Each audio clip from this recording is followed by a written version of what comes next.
நமஸ்காரம். நம்மெல்லாம் சிவன் பெரியவரா விஷ்ணு பெரியவரா அப்படின்ற ஒரு சர்ச்சை நம்மளுக்குள்ளேயே நம்ம நடத்திட்டு இருக்கோம். அது எவ்வளோ ஒரு அடியாமை, எவ்வளோ ஒரு மடத்தனம்.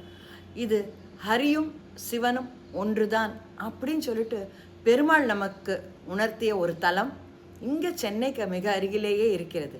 அது எதுன்றதை பார்ப்போமா? அது என்ன கதைன்றதையும் பார்ப்போம். உங்களுக்கு இந்த மாதிரி வீடியோஸ் பிடிச்சிருந்தா please subscribe, share and like.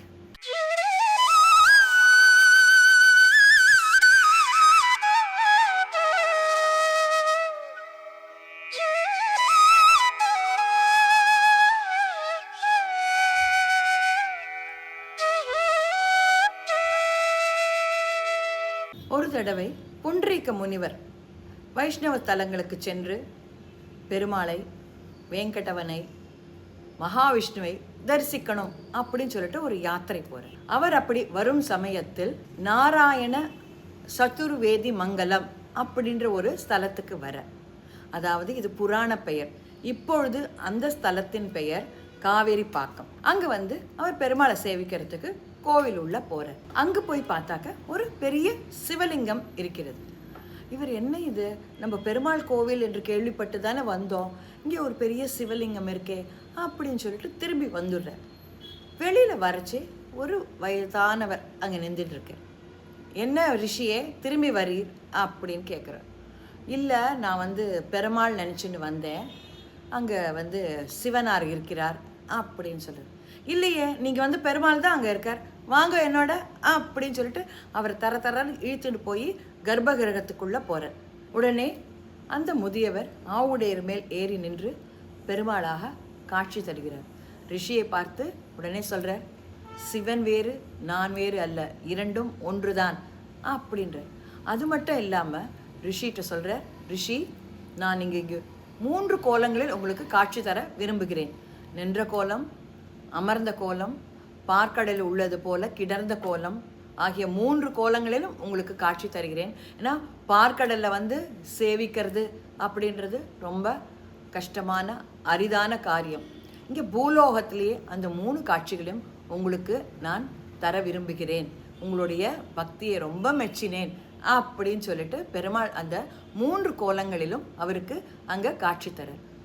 அதனால் ரிஷிக்கு சட்டென்று கண்முன்னே பிரசன்னமாகி பெருமாளாக காட்சி கொடுத்ததால் இங்கிருக்கும் பெருமாளுக்கு பிரசன்ன வெங்கடேஷ பெருமாள் என்று பெயர். தாயார் அலர்மேல் மங்க தாயார். இந்த தலத்துக்கு அதனால்தான் திருப்பார்கடல் என்று பெயர். நிஜமாவே நம்ம திருப்பார்கடல் போகிறோமோ இல்லையோ, பெருமாளை சேவிக்கிறோமோ, அவளுடைய கர்ம வினை பிரகாரம் தான் நடக்கும். ஆனால் இங்கே பூலோகத்திலேயே அந்த மாதிரி ஒரு காட்சி தரது ரொம்ப அபூர்வம், ரொம்ப அருமையாக இருக்கார் பெருமாள். அங்கே கண்டிப்பாக அந்த இடத்த மிஸ் பண்ணாமல் நம்ம பார்க்கணும். இந்த தலத்துக்கு இன்னொரு பெருமையும் உண்டு. சந்திர பகவான் ஒரு சாபத்தினால் இருளடைந்து நாளுக்கு நாள் தேய்ந்து மாய்ந்து பொலிவில்லாமல் போய்கொண்டிருக்கிறார்.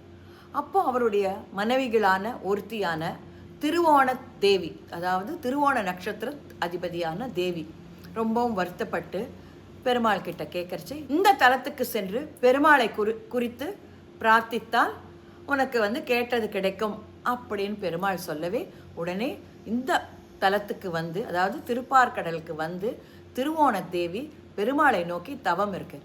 அவளுக்கு 3ஆம் நாள், அதாவது 3ஆம் பிறை அப்படின்னு சொல்கிறோம் இல்லையா, அன்னைக்கு பெருமாள் காட்சி கொடுத்து அவளுடைய மனக்குறையை தீர்த்து சந்திரனுக்கு சாப விமோச்சனமும் கொடுத்தார். அன்றிலிருந்து இந்த தலம் திருவோண நட்சத்திரக்காரர்களுக்கான தலம் அப்படின்னே ரொம்ப பெயர் பெற்றதாக ஆகிவிட்டது.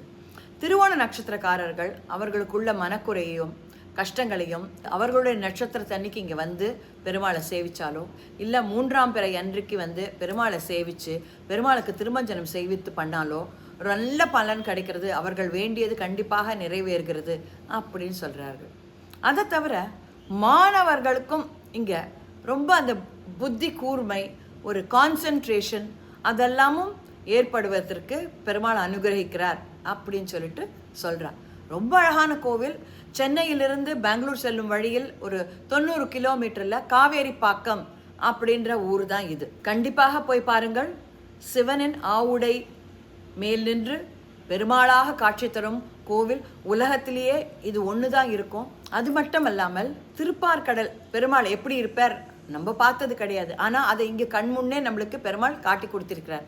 ரொம்ப அழகாக இருக்குது. கண்டிப்பாக மறக்காமல் இந்த கோவிலுக்கு போய் எல்லாரும் பயனடைய வேண்டும். பெருமாளுடைய அருள் பூரணமாக எல்லாருக்கும் கிடைக்கணும் அப்படின்னு வேண்டிக்கிறேன். நமஸ்காரம்.